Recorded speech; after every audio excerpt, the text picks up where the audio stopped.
आर्या अपनी याददाश्त खो चुकी थी। उसे याद नहीं कि वो कौन है। उसे अपना नाम तक याद नहीं था। बस मंडी जाकर उसे यह पता चला कि वहां एक यादों का बाजार है, जहां यादों की खरीद बिक्री होती है। मंडी में आर्या के हाथ कुछ ज्यादा नहीं लग पाया। वो एक बूढ़ी औरत से मिली, जिससे मिलकर आर्या को एक उम्मीद मिल गई। उसके लिए पहले दिन यह भी काफी था। अंधेरा होने को चला था। आर्या को उस शहर की ज्यादा जानकारी नहीं थी, इसलिए वो मंडी से घर की ओर वापस आने लगी। घर आकर उसने कुछ देर उस मंडी को समझने की कोशिश की, लेकिन वो ज्यादा कुछ सुलझा नहीं पाई, इसलिए चुपचाप सो गई। पिछली रात की तरह आज भी उसे वैसे ही सपने आते हैं। वही अजीब सा धुंधलापन, अनजान से चेहरे और टूटी फूटी तस्वीरें। ये सब उसे नींद में परेशान करने लगे। अचानक से उसकी नींद खुली। वो बिल्कुल डरी हुई थी। वो अब तक इतना तो समझ चुकी थी कि ये सब यादें जो उसे सपने में नजर आ रहे हैं उसी की हैं। बस वो यादें हैं क्या, आर्या को यह समझ नहीं आ रहा था। उसे महसूस हो रहा था कि उसके भीतर एक अजीब सा खालीपन है, जो बार बार उसे उसके वजूद को टटोलने के लिए मजबूर कर रहा है। मैं कौन हूं? यह सवाल उसके जहन में उतनी बार आता जितनी बार वो सांस लेती, लेकिन ऐसा लग रहा था कि हर बार वो उसके जवाब से और दूर होती जा रही थी। जैसे तैसे सवेरा हुआ। आर्या के अंदर की बेचैनी अब भी कम नहीं हुई थी। सुबह सुबह गलियों में गाड़ियों के हॉर्न बजने लगे थे। लोग अपनी अपनी स्पीड से काम धंधे के लिए निकल रहे थे। इतनी भीड़ भाड़ वाले शहर में किसी को एक पल बैठकर सांस लेने की भी फुर्सत नहीं थी। आर्या को ऐसा लग रहा था जैसे इस पूरे शहर में अगर कोई सबसे ज्यादा खाली है तो वो सिर्फ आर्या। उस बेचारी के पास तो कुछ यादें ही नहीं बची थी। उसकी जिंदगी एकदम खाली सी हो गई थी। दोपहर को आर्या कॉफी लेकर अपनी बालकनी में बैठी हुई थी। तभी उसे गलियों में घूमते हुए दो लोगों की बातें सुनाई दी, जो कह रहे थे, यादों की मंडी के बारे में नहीं जानते हो क्या तुम? वहां लोग अपनी खोई हुई यादें भी पा सकते हैं। आर्या ने उन दोनों को बात करते हुए ध्यान से सुना। उन दोनों आदमियों की बात सुनकर उसके मन में एक उम्मीद जागी। उसके अंदर एक अजीब सी लहर दौड़ने लगी। उसे लगा कि शायद वहां जाने से उसे भी उसके अतीत का कोई सुराग मिल जाएगा। उसे याद आया कि कल बाजार के कुछ दुकानों के बाहर बोर्ड पर लिखा था, यादों की दुकान। उसे शायद वहां जाकर कुछ फायदा हो सकता है। शायद मुझे भी फिर से वहीं जाना चाहिए। अभी बहुत देर तो नहीं हुई है। रात से पहले लौट आऊंगी, क्योंकि क्या पता वो बाजार सेफ भी है या नहीं। पता नहीं सुबह से मेरा दिमाग क्यों नहीं चला। खुद से कई सारे सवाल जवाब करने के बाद आखिरकार आर्या ने मंडी जाने का फैसला कर लिया। मंडी आर्या के फ्लैट से ज्यादा दूर नहीं था। वो पैदल ही जाने लगी।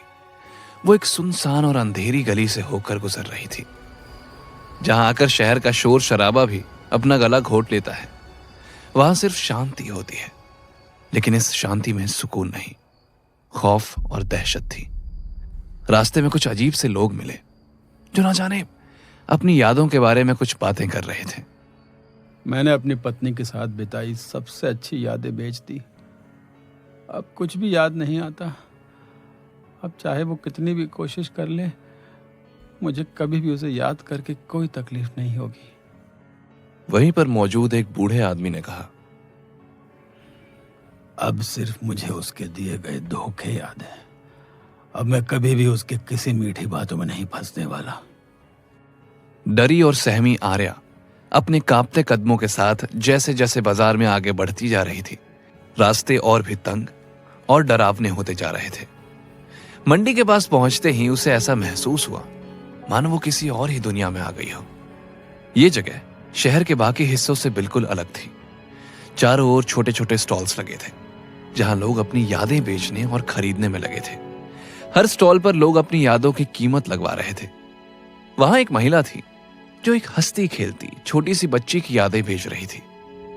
भला उस बच्ची के पास यादें ही कितनी होंगी जो अभी से उसकी यादें बेची जा रही हैं।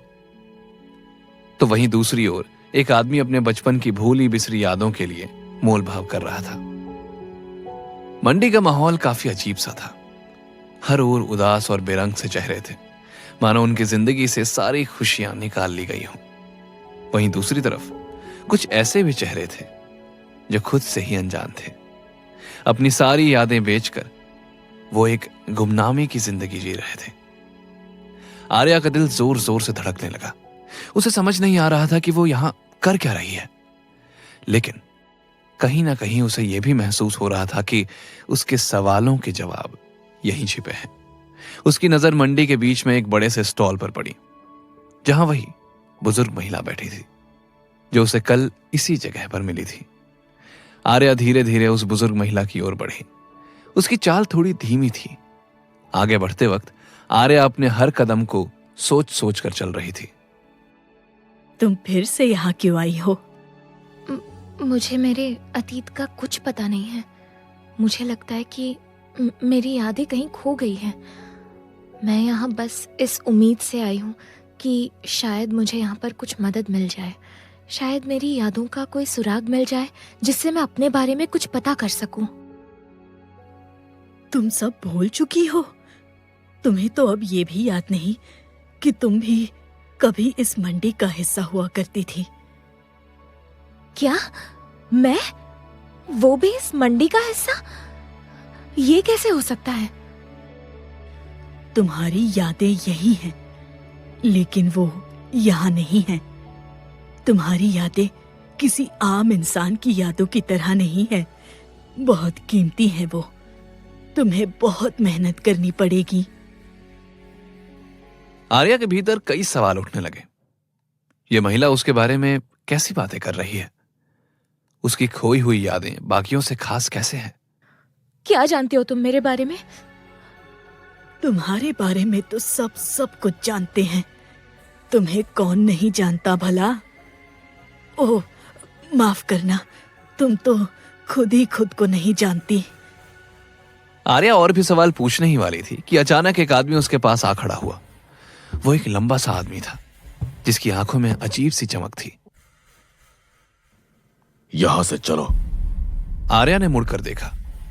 उस आदमी को ऐसे बदतमीजी करते देखकर भी उस महिला ने आर्या की मदद नहीं की। जब आर्या ने उस आदमी की आंखों में देखा तो उसे ऐसा लग रहा था कि वो आदमी उस पर इतना हक इसलिए जता रहा है जैसे उसका उससे कोई पुराना और गहरा रिश्ता हो। उसे देखकर आर्या और भी उलझन में पड़ गई। कौन हो तुम?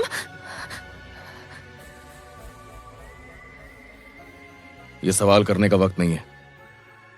चुपचाप मेरी बात मानो और यहां से चलो। वो आदमी आर्या का हाथ पकड़कर उसे मंडी से बाहर की ओर ले जाने लगा।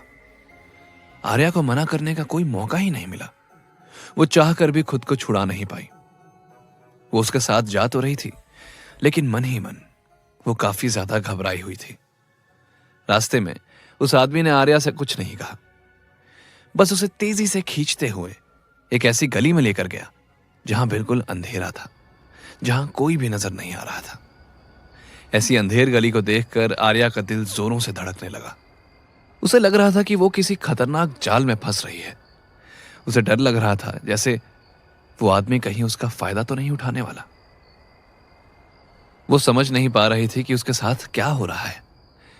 पहले उस बूढ़ी औरत का आर्या से इस तरीके से बात करना, और फिर अब इस आदमी का उस पर हक जताते हुए खींचकर एक गली में ले आना। अचानक से वो आदमी रुक गया। आर्या, इतनी जल्दबाजी करने से कुछ हासिल नहीं होगा। थोड़ा सब्र रखो, तुम्हें सब कुछ खुद ब खुद मालूम चल जाएगा। आर्या ने उस आदमी से अपना हाथ छुड़ाया। आर्या? कौन आर्या? तुम्हारा नाम आर्या है। तुम कौन हो और तुम्हें मेरे बारे में कैसे पता? उसने चिल्लाते हुए कहा। मुझे पता है क्योंकि मैं ही तुम्हारी मंजिल हूं। मुझसे ही तुम्हें तुम्हारे इन सारे सवालों के जवाब मिलेंगे। उसकी बातें सुनकर आर्या और भी कंफ्यूज हो गई। अंदर ही अंदर वो बहुत घबरा रही थी। उसे महसूस हो रहा था कि वहां कुछ गलत होने वाला है। वो आदमी उसे कहां ले जा रहा था? आर्या के अतीत से उस आदमी का क्या लेना देना है?